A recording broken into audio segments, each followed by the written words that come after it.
5 வயதில் அம்மா நான் உன்னை நேசிக்கிறேன் என்று சொல்கிறாய். 12 வயதில் அம்மா நீ ரொம்ப டார்ச்சர் பண்ற என்று சொல்கிறாய். 16 வயதில் எப்ப இந்த வீட்டை விட்டு வெளியே போவோம்னு இருக்கு என்று சொல்கிறாய். 18 வயதில் இந்த வீட்டோடு என் உறவு முடிந்தது என்று சொல்கிறாய். 25 வயதில் அம்மா நீ சொன்னதுதான் சரி என்று சொல்கிறாய்.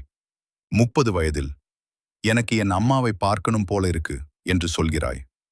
50 வயதில் அவளை இழந்து விடுவேனோ என்று பயமாக இருக்கிறது என்று சொல்கிறாய். 80 வயதில் அவள் குரலை மீண்டும் ஒருமுறை கேட்க எதை வேண்டுமானாலும் தருவேன் என்று சொல்கிறாய். அந்த பருவங்களுக்கிடையிலான ஆண்டுகள் ஆயிரக்கணக்கான சிறு சிறு புரிதல்களால் நிறைந்தவை.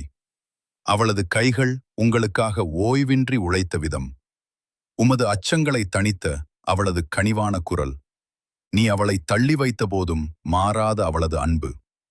ஒரு நாள் நீ துணிகளை மடிக்கும் போதோ அல்லது ஏதேனும் ஒரு வேலையை செய்யும் போதோ அவள் உனக்கு கற்றுக் கொடுத்த அதே முறையில் செய்வதை கவனிப்பாய். அப்பொழுதுதான் உணர்வாய் நீ செய்யும் ஒவ்வொரு செயலிலும் அவள் இருக்கிறாள் என்று. அவளது பாடங்கள், அவளது சிரிப்பு, உன் மீதான அவளது நம்பிக்கை, இவை எதுவுமே உன்னை விட்டு போகாது. உன் வாழ்க்கையில் அவள் இன்னும் உன்னோடு இருக்கும் அதிர்ஷ்டம் உனக்கு இருந்தால் அவளிடம் நன்றி என்றும் உன்னை நேசிக்கிறேன் என்றும் சொல்லத் தாமதிக்காதே. அது மிகவும் தாமதமாகும் வரை காத்திருக்காதே. அம்மா நான் இதுவரை சொல்லியதை விட அதிகமாக உன்னை நேசிக்கிறேன்.